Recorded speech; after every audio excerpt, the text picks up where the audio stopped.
Punta po ako sa kabilang banlat.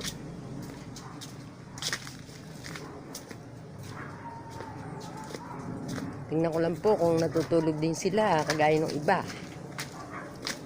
Ito na po. Malapit na.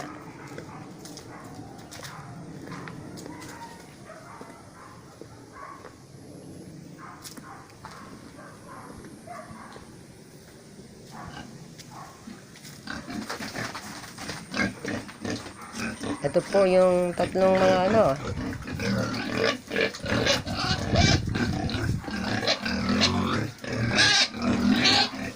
Pakainin ko po sila ng hapunan.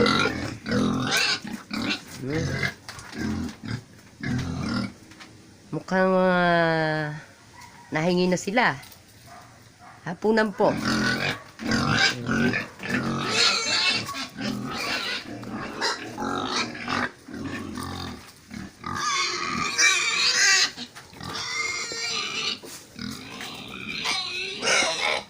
Siya po si Vilma.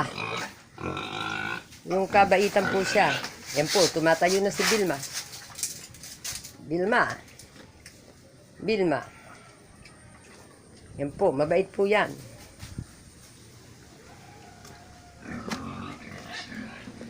Ito po naman si Mariel. Mabait po siya dati. Parang medyo tumapa ngayon, pero paunti-unti po bumabait na din.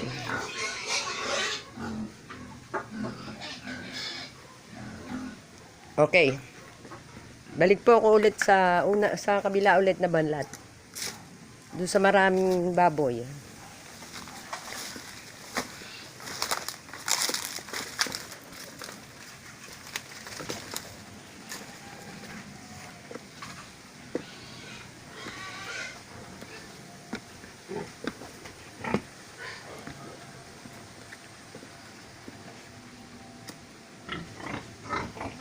Mga naghiga po sila.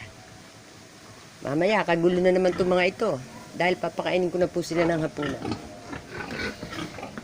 Ito po. Ayan. Ayan po si Paltak sa bandang dulo. Inaapi nitong dalawa niyang kapatid. Ni Gold at saka ni White.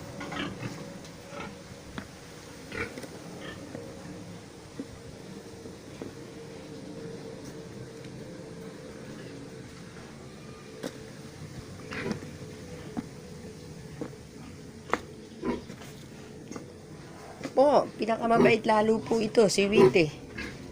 Anak ni Mariel. Bait po to. Nanganak na po siya ng 2 beses.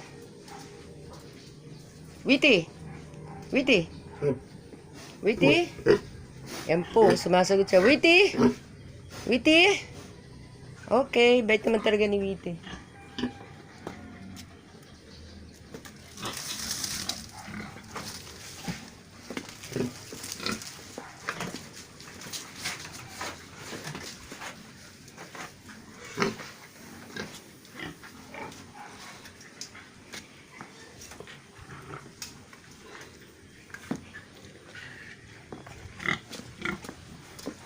Mag-umpisa na po ako maglinis.